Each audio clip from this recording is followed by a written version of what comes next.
kui ettevõte on heade väärtustega, siis on suurem šanss, ma usun, et see ettevõte on jätkusuutlik. Näiteks mina olen proovinud panna selle nii ettevõttes kui väljaspool ettevõtet olen proovinud panna selle lapse kogemuse nagu keskmesse, et lapsel oleks võimalikult väärtuslik ja hea kogemus. Nii siis arvutimängude loomise töötubades kui ka näiteks jalgpalliväljakul. See mäng, mida nad kogevad või loovad, oleks nauditav nende jaoks, et see kogemus oleks meeldiv. Ja ütleme, et ta tuleb mingist raskest kohast, koolist või lasteest või ta vanemad on mingi olnud tülis või see ei tähenda, et tal ei võiks olla hea kogemus meie juures. Et ta võib olla meeldiv kogemus. Ja me ei saa lahendada neid teisi asju ära, aga mida me saame teha, on, et talle pakkuda seda meeldivat kogemust ise. Ja see ma leian on väga humaanne ja inimlik lähenemine, väga hea väärtus näiteks, mis joont ma ka proovin oma ettevõttele hoida. Et see laps oleks väärtustatud ja see, mis ta näiteks ka ütleb sealt töötoas, on ka väärtuslik, et ma olen uurinud terveid jooni või liine, et mänguarenduses üldse vastavalt sellele, mida laps ütleb. Mul ja kohe ei ole talle valmis lahendust alati isegi. Et üks on siuke tugevan supportija, et see võiks juba olla mobiilis, see mäng, mis ma siin arvutis teen. Ja, aga teine laps on näiteks hoopis teismoodi, et tal on see, et see suur 3D mäng, mis kõiki vaimustab. Et selle ei ole nagu see erinev keskkonnad, et see tegelikult ei ole nii pealiskaudne midagi, see läheb nagu väga sügavalt, et see, mis ta küsib, et see on see ka, mis elu ta tegelikult nagu hakkab elama, aga me ei saa tema elu temast ära elada, aga me saame talle pakkuda meeldiva kogemuse.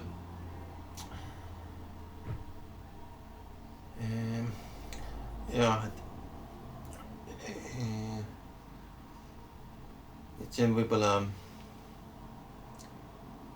see, mida ma näen, et kuidas see kõik nagu läheb läbi ja kuidas see nagu kõik toimib. Et ma näiteks proovin lastele pakkuda meeldiva kogemust nii ettevõttes kui väljaspool ettevõtte. Et teised on üldjoontes nagu keskenduda nende täiskasvanute vaheliste tülidele ja et kuidas neid kas siis suurendada või ära hoida või sekkuda või ka kaasa vaid. Aga minu jaoks on võib-olla oluline see lapse kogemus, et lapse kogemus oleks meeldiv ja ta saaks näiteks, et tal on see võimalus, et tulevikus saab ta astuda mingi konsooli arendajaks kas või, et ta teab, et see on olemas, et ütleme, ta on käinud, 2 kordi kas või kohal või 1 korra, aga nüüd ta teab, et see võimalus on olemas, näiteks nagu võib-olla see enda kooliajast meenub see T5,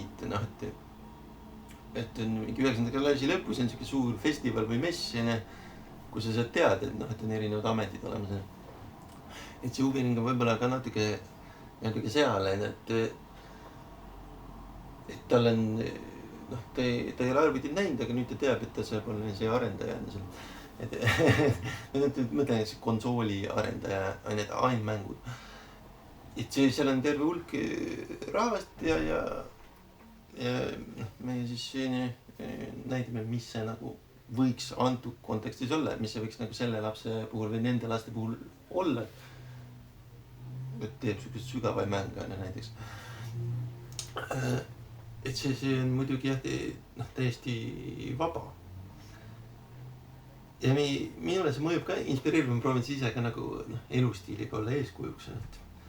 Et see õpetaja tuleb sinna, kuidas ta nagu paneb selle kõik üles klassiruumis ja kuidas ta ise nagu loob mänge seal mõnikord või suhtub sellesse. Et see kõik võiks mõjuda niimoodi, et nad kipuvad sageli sealt sinna ka ainult haridustegelaseks. Et mina olen harjunud pigem meelelahutusrahvaga, et haridus on minu jaoks üks uus asi, et on aastaid ju veetnud aega peamiselt siis nende kasiinoinimeste seltsis või need, kes nagu pakuvad siis nende pokkerimängijatele ja need erinevaid võimalusi ja teavitavad läbi kasiino vaatevinklid ja neid asju. Ja ma olen harjunud sellise seltskonnaga, et sellel haridusega on üsna vähe pistmist.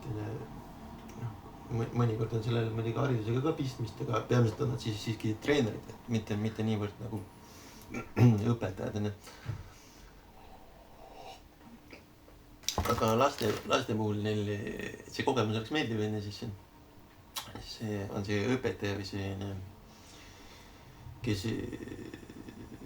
siis huviringis ta ei ole nii hariduses, aga ta on nagu seal meelelahutusena. Ja siis ta õpetab, kuidas ta saab ise sinna see laps, et ütleme, ma näen mingit ülilahedalt mingi mobiilimängu või konsoolimängu või online-mängu, aga ma ei saa seda kätte, kuidas ma saan seda kätte. Aga seal töötoast nagu õpib, et saab ise neid teha. Et see on see, mul sageli on see accessibility probleem sellel ettevõttel.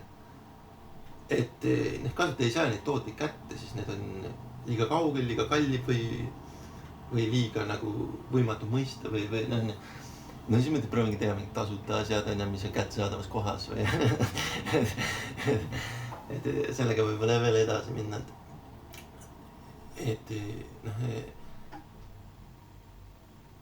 jah, seal on see tüüp, et tal on see arvuti, aga ma ei saa seda endale lubada isegi. Et see on see accessibility probleem tegelikult.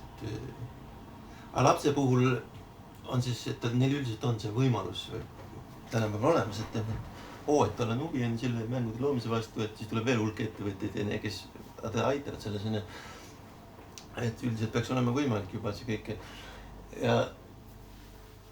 Ja et mind lapsena ka huvitas see teema, et ma ei saa neid mänge kätte, aga vau, nüüd ma saan neid ise teha kuidagi läbi selle tarkvara. Et siis see nagu lahendab seda väga suures osas ära, et